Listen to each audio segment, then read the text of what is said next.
दोस्तों, भूगा स्फीयर एक ऐसा ऑब्जेक्ट जिसे आप कोलंबिया की फजाओं में उड़ता हुआ देख सकते हैं। रिसर्चर्स ने इस ऑब्जेक्ट पर रिसर्च की तो बहुत सी हैरानकुन बातें सामने आईं। एक्सरे के मुताबिक ये बिल्कुल गोलाई में था। इस गेंद में कहीं भी कोई जोड़ मौजूद नहीं था। स्क्रीन पर आप बाआसानी देख सकते हैं। रिसर्चर्स की रिसर्च के मुताबिक ये ऑब्जेक्ट जमीन का नहीं था, बल्कि किसी दूसरे सैयारे से हमारी जमीन पर आया था। आप तसव्वुर करें, एक ऐसा स्पेसक्राफ्ट जो खला में कहीं भी हरकत कर सकता है, और वो बगैर किसी कंट्रोल सेंटर के अपने जैसे कई स्पेसक्राफ्ट डिजाइन कर सकता हो। जी हाँ दोस्तों, ये एक सच्चाई है जो सेल्फ रेप्लिकेटिंग स्पेसक्राफ्ट या फिर वॉन न्यूमैन प्रोब की थ्योरी के गिर्द घूमती है। इस थ्योरी का कॉन्सेप्ट एक रिसर्चर जॉन वॉन न्यूमैन ने पेश किया था। इस थ्योरी के मुताबिक अगर किसी एलियन तहजीब को दूर खला में कहीं ढूंढना हो तो इस काम के लिए वो एक ऐसा जदीद स्पेसक्राफ्ट तैयार करेंगे जो अलग अलग स्टार सिस्टम्स में जाकर वहां के एलियंस पर खुफिया तौर पर नजर रखेगा। न सिर्फ ये, बल्कि उनके सोलर सिस्टम में मौजूद चांद, सैयारे और एस्ट्रॉइड्स से कुछ अधूरा मवाद लेकर बिल्कुल उसी तरह के स्पेसक्राफ्ट तैयार करेगा। फिर वही स्पेसक्राफ्ट अलग अलग समतों में निकलेंगे और ये स्पेसक्राफ्ट फिर वही अमल दोहराएंगे। इस तरह आहिस्ता आहिस्ता खला में एक चेन बन जाएगा। इस तरह ये पोशीदा तहकीकात हर वक्त बगैर किसी की नजरों में आए किसी न किसी गैलेक्सी की हर तहजीब पर नजर रख रहे होंगे। दोस्तों, अगर ऐसा मुमकिन है तो क्या कोई ह्यूमन प्रोब भी हम पर नजर रखे हुए है? हो सकता है इसका जवाब हाँ में हो। 2 मार्च सन 2025 के दिन कोलंबिया के छोटे से शहर भूगा में निहायत अजीबोगरीब चीज देखी गई। बिल्कुल गोलाई की शक्ल में एक गोला हवा में उड़ रहा था। इस ऑब्जेक्ट को सबसे पहले वहां की एक मकामी लड़की मारिया ने देखा और इसे अपने मोबाइल फोन में महफूज कर लिया था। उड़ने के दौरान ये ऑब्जेक्ट मुख्तलिफ रंग भी बदल रहा था। जब लोगों ने इस ऑब्जेक्ट को आसमान की तरफ उड़ता हुआ देखा तो वो बहुत ज्यादा हैरान हुए। वहां के मकामी लोगों का कहना था कि ये ऑब्जेक्ट उड़ते हुए अपना रंग भी बदल रहा था कि अचानक जमीन की तरफ आने लगा और जमीन में गिरते ही ये तबाह हो गया। ये ऑब्जेक्ट नीचे गिरते वक्त जैसे ही वहां की हाई वोल्टेज पावर लाइन से टकराया तो एकदम सारे इलाके की बिजली चली गई और वो गोला पास के एक जंगल में गिर गया। इस जंगल में उस इलाके का एक मकामी आदमी डेविड वैलेज मौजूद था।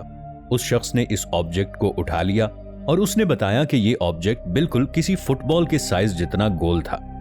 जब उसने उसको हाथ लगाया तो वो इस तरह ठंडा था जैसे उसकी सतह को फ्रीजर में रखा गया हो। उस शख्स ने ये ऑब्जेक्ट वहां के हुक्काम को दिया और न ही वहां की पुलिस को कोई इत्तला दी। उस शख्स का कहना था कि अगर गवर्नमेंट के हाथ ये लग गया तो पब्लिक की नजरों से हमेशा पोशीदा ही रहेगा। उस शख्स ने ये ऑब्जेक्ट एक ऐसे शख्स के हाथ में दिया जो यूएफओ के बारे में काफी ज्यादा मालूमात रखता था और हमेशा झूठी सच्ची रिसर्च के बयानात की वजह से मशहूर रहता था। इस आदमी या रिसर्चर का नाम जेमी मॉसन था। इस शख्स ने फौरन इस ऑब्जेक्ट पर रिसर्च करना शुरू कर दिया और एक डॉक्टर जॉस लुइस वेलाक्वेज को बुला लिया। उस डॉक्टर ने खुसूसी एक्सरे मशीन से उसकी अंदरूनी साख्त का जायजा लिया, जिससे यह पता चला कि उसकी अंदरूनी साख्त बेहद पेचीदा थी। दोस्तों, ये मेटल की 3 परतों पर मुश्तमिल था जिनमें 18 अजीबोगरीब किस्म के निशानात मौजूद थे और इनके दरमियान एक माइक्रोचिप जैसा कोई स्ट्रक्चर मौजूद था। हैरानगी की बात यह थी, जब इसका वजन चेक किया गया तो ये मुसलसल अपना वजन बदल रहा था। इसके अलावा इस पर अजनबी जबान की कुछ अलामात भी नजर आ रही थीं, जिन्हें आप अपनी स्क्रीन पर बाआसानी देख सकते हैं। देखने में ये कोई बहुत ज्यादा कदीम जबान लग रही थी। कुछ एक्सपर्ट्स ने इन निशानात को जब डिकोड करने की कोशिश की तो यूनिटी, ट्रांसफॉर्मेशन, कॉन्शियसनेस जैसे मिले जुले अल्फाज निकलकर सामने आए। इसके अलावा 27 मार्च सन 1974 में फ्लोरिडा में भी इसी तरह का एक ऑब्जेक्ट देखने को मिला था। यहाँ पर रहने वाली बेट्स फैमिली अचानक मीडिया में हर तरफ मशहूर होना शुरू हो गई, क्योंकि उनके पास एक ऐसा स्फीयर बॉल था कि अगर आप इसे छुएं या अपने से दूर करें तो वो दोबारा चल के अपने आप ही आपके पास आ जाती थी। गोल गोल चक्कर लगाने पर वो बॉल भी आपके पीछे गोल गोल चक्कर लगाएगी।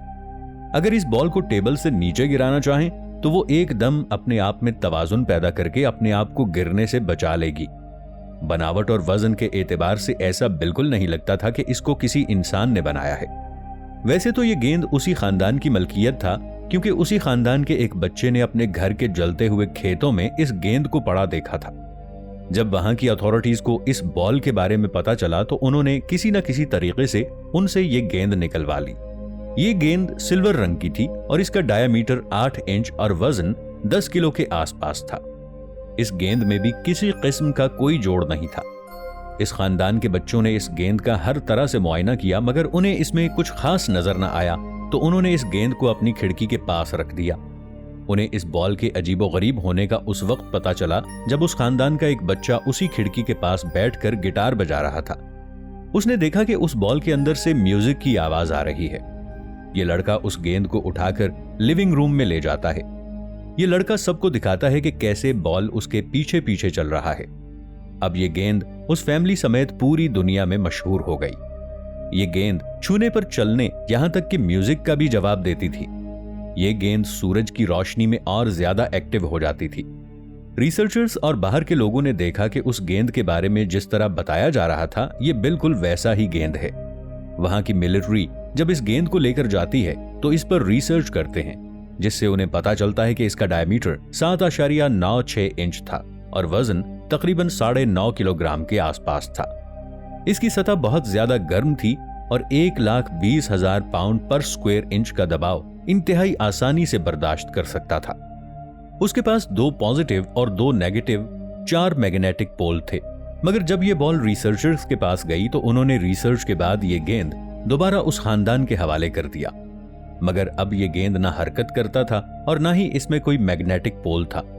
अब यह बिल्कुल एक आम सी धात की बनी हुई गेंद थी। क्या भूगा स्फीयर का इस गेंद के साथ कोई ताल्लुक था? इसी तरह सन 1977 की गर्मियों की एक रात थी। अमेरिका की ओहायो स्टेट यूनिवर्सिटी का रेडियो टेलीस्कोप, जिसको लोग बिग ईयर कहते थे, वो टेलीस्कोप आसमान के एक कोने का गौर से मुशाहिदा कर रहा था। उस दौर में रिसर्चर रेडियो टेलीस्कोप के जरिए एलियन तहजीब को ढूंढने का काम बहुत शौक से कर रहे थे। रेडियो की लहरों को स्कैन करके ये देखा जा रहा था क्या हमें कहीं से कोई सिग्नल मौसूल हो रहा है। फिर एक दिन अचानक रिसर्चर्स को एक सिग्नल मौसूल हुआ। इस सिग्नल का कोड 6EQUJ5 था। यह सिग्नल तकरीबन 72 सेकंड तक मुसलसल नैरो फ्रीक्वेंसी बैंड में आता रहा और इसकी समत का जरिया सैजिटेरियस कॉन्स्टलेशन था और यह सिग्नल वाओ के नाम से मशहूर हुआ। रिसर्चर्स और माहिरीन फल्कियात ने इस सिग्नल को दोबारा तलाश करने की बहुत कोशिश की, मगर आज तक यह सिग्नल दोबारा कैप्चर नहीं हो सका और इससे यही अंदाजा लगाया गया कि किसी एलियन तहजीब ने हमारी दुनिया में कोई पैगाम भेजा है। अब सवाल यह पैदा होता है कि एलियंस को कैसे पता चला कि इस सैयारे की इंटेलिजेंस उनके भेजे हुए सिग्नल को अहमियत देगी। हाइड्रोजन पूरी कायनात का सबसे कॉमन एलिमेंट है। अगर कोई एलियन तहजीब कोई मैसेज भेजना चाहे तो वो ऐसा ही यूनिवर्स इस्तेमाल करेगी जैसा हमारा है।